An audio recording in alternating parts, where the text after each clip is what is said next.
Turn that around and tell us what this is. What do we got here?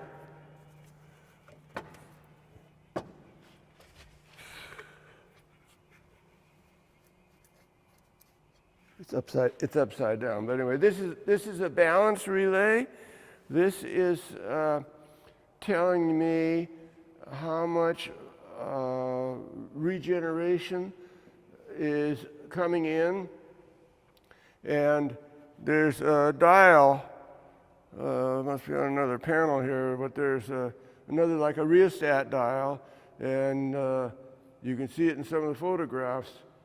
And you stood there and you tried to keep the balance of the incoming DC power so that you didn't trip out the substation. In other words, you could bring, let's say you put 1,400 amps coming in from the train coming down the mountain, and you're trying to keep that divided between the two MG sets.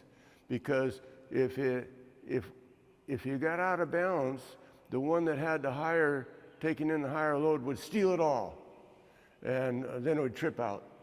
And then trying to get back on, so you had to watch really close to what the engineer was doing. You had to watch really close about whether he was pulling power or still in regeneration. You might remember looking at the graphs that all these jiggly marks like that, that's where the hoghead is going into regeneration and he's drawing power. A good hoghead could bunch his train up a little bit coming out of the tunnel, and he could drift along. It was better for him to go a little bit slow and maintain his ability to generate power and also give him brakes. So he wouldn't be heating his brakes up, say at Rockdale, when he needed them down towards Cedar Falls. So, but to get back online once you had a trip out, you had something like 20 seconds to try to get back online. And it wasn't always easy. You'd barely you'd go in, you get all set up again, everything's running good, and you throw the breaker in, and you just see the meter going up, and it's going out of sight. So it could be because of a fault in something, a wire down, or usually some kind of a fault in the old box cab. But they were still like 90% reliable compared to 50% reliable of a Jeep when it was brand new. Okay, right there. Now, I want you watch your step, get a halt. And of course, the guy that needs to watch his step the most is the person that keeps issuing the safety instructions, because I almost backed up into that hole a minute ago. I want to know where the hell your hard hat is. Well, you're in costume, So I want you to tell us the story about how you can run a train uphill and downhill for 25 cents. Okay, well that train is actually the train that's in the picture of the magazine. Okay. So you have a train coming out of Tacoma, let's say at 4 in the morning, and he's running light engine to Black River Junction. So I'm starting Cedar Falls. I'm called out I get a 3 a.m. call. So I'm down at the substation, and I fire up the substation at 3 a.m. at Cedar Falls. So, because I can reach down to the Tacoma Flats with power, since there's going to just be a caboose and just a caboose hop to Black River Junction.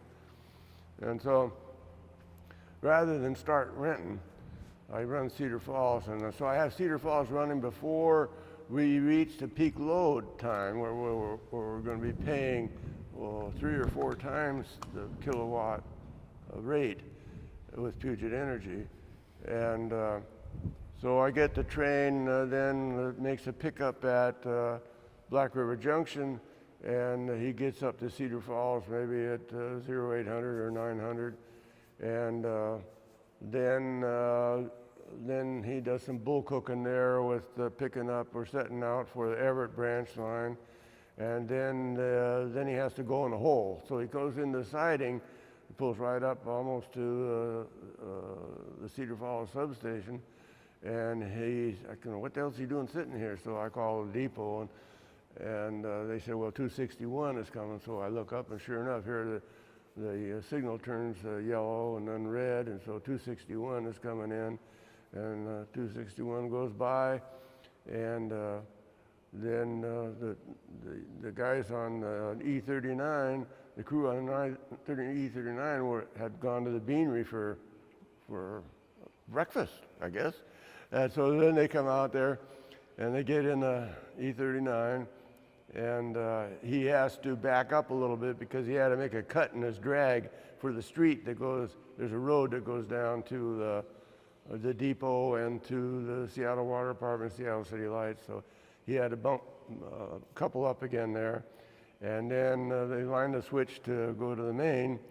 And the conductor, he just comes in from the beanery, and he says, hey, how about highballing the gate when I hit the big iron? I'm sitting there, what the hell does that mean? Highball the gate when I hit the big iron. Okay, I get it. So off they go, they pull out, and they get on the main, and then they really hit it. And so I'm pretty busy because I can hear the power that they're drawing. I can hear the sound of the MG set in here. So I have to get in here and go to the board. And I'm thinking, what the hell is that? Highball the gate. So I'm at the board for a while. I'm at about 3,200 volts, and he seems to be doing pretty good. So I go into the office, and I ring, Hayek. Hey, Bill, what's the highball the gate mean? Oh, turn the switch to the main line. Okay, I can't do it right now. Okay, so then I go back in here. And so now he's wanting more power, so I'm up to 3,400 volts, and he's about halfway up the pass. And then all of a sudden, everything just stops. What the hell is going on? Ring, ring, ring. Hey, Bill, what the hell's going on? He's got too much tonnage, and he's going back down to Cedar Falls. Are you shitting me? I got to run out there and line that switch. Otherwise, you're going to back into the siding.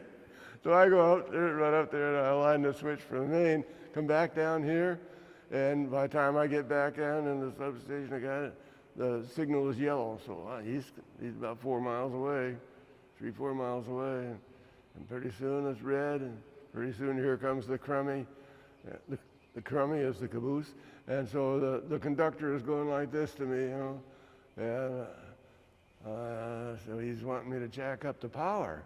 I ain't jacking up the power when you're backing down here like this. And so they set out, he miscalculated the tonnage. So they had to set out again at Cedar Falls. And now they're going to get in trouble in hours of service.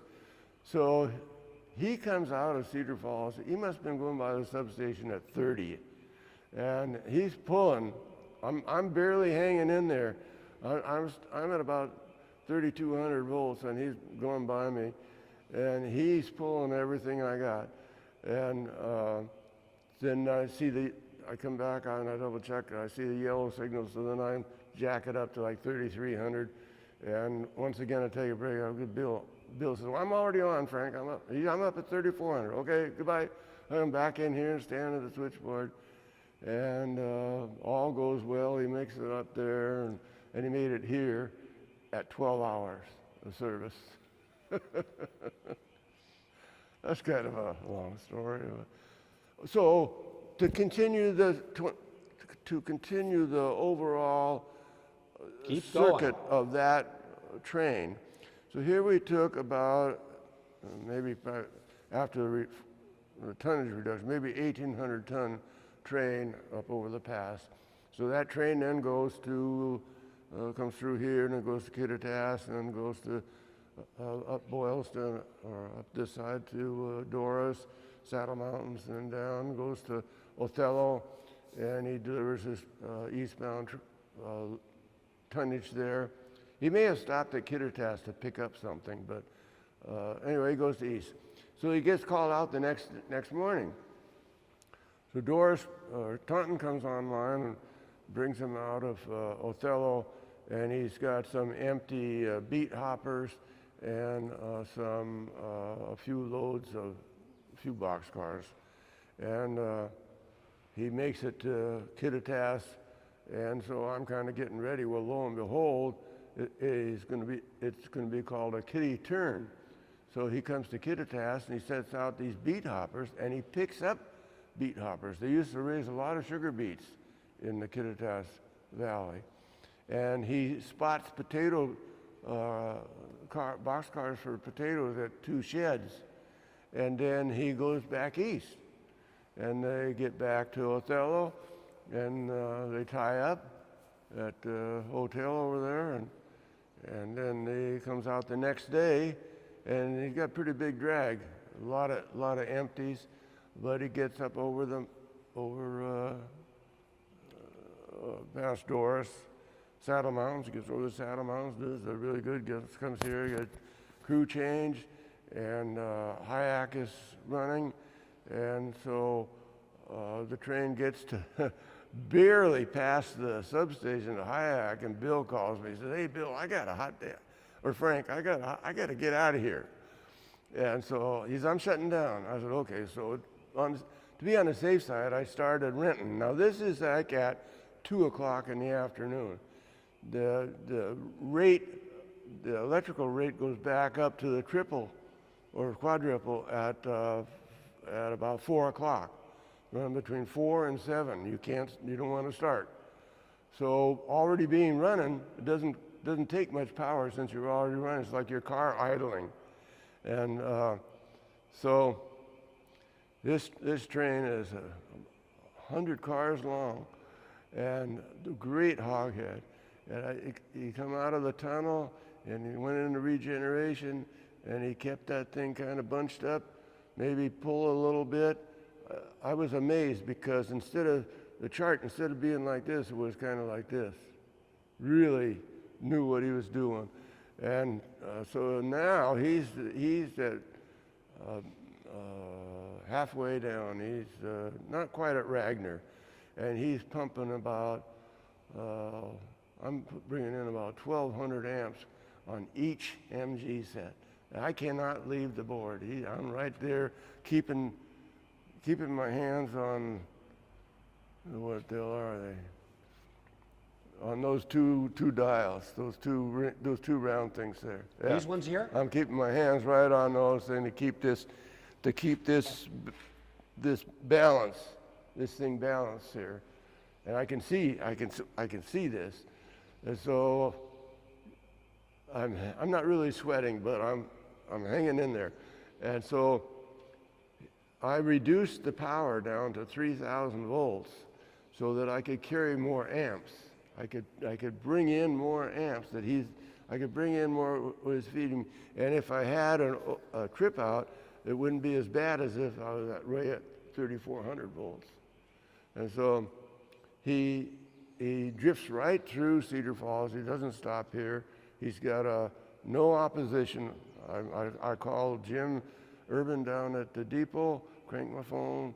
"Hey Jim, what's the train dispatcher got for this train?" He said, "It's a run through, Frank. He's going to stop at Black River Junction, do some set outs, and then go to the barn, come to the barn." I said, "Okay, I'm not going to start renting. We're right at peak load. I'm not starting renting." So as the train got to Bagley Junction, then I boosted Bagley Junction is outside of Cedar Falls, between Cedar Falls and Maple Valley. And so I raised the power a little bit, just like 3,100, and he's not doing much. It's just a real level draw.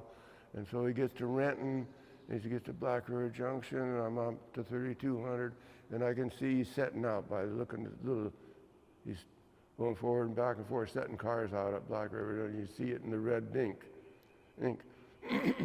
And so then all of a sudden, it's drawing a little bit more. So I'm looking at that chart. I don't see it here. We don't have one of those charts here, but we can find one later that we can use. Yeah, I don't see it here.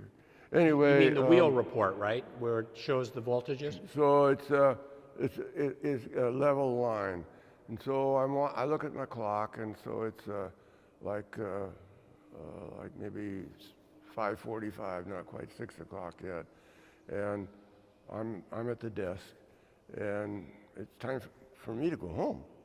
But I ain't gonna go home. I ain't gonna start renting.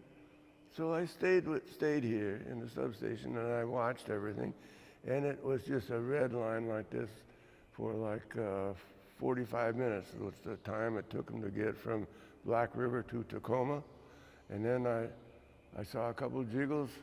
Once again, it's inked, and then nothing. So I wait a few little bit, and he's tied up around us. I don't like to call train dispatcher. I could call the train dispatcher, but they were always so busy, and I didn't like to interfere.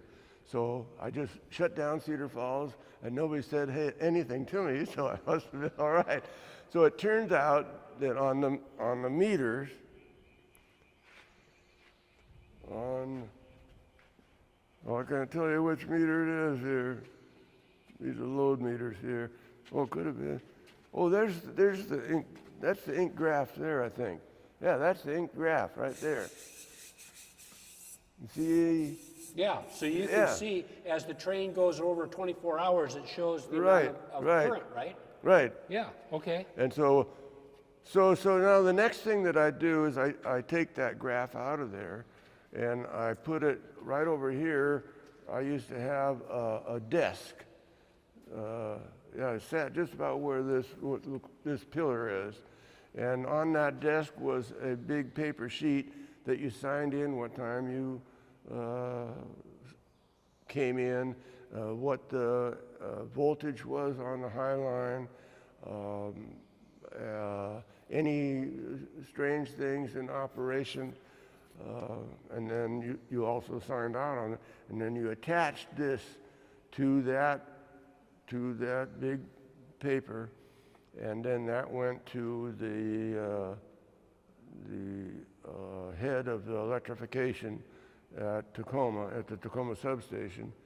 And so if the hog hit, or if sometimes the conductor liked to open their mouth, but don't want to say that, but the engineer could say, well, we had to back down to Cedar Falls because we weren't getting enough power. Then I could say, hey, you take a look at that. That's the record, isn't it? That's the official record. And like what took place when we did the interview on the Zoom. Right. And he said, Frank, you got it right. Isn't that what he said? Yep. Yeah, so I was very fortunate. There might have been a couple times that I was on the safety side. Rather than have a trip out, I might have not have been running just great, but I kept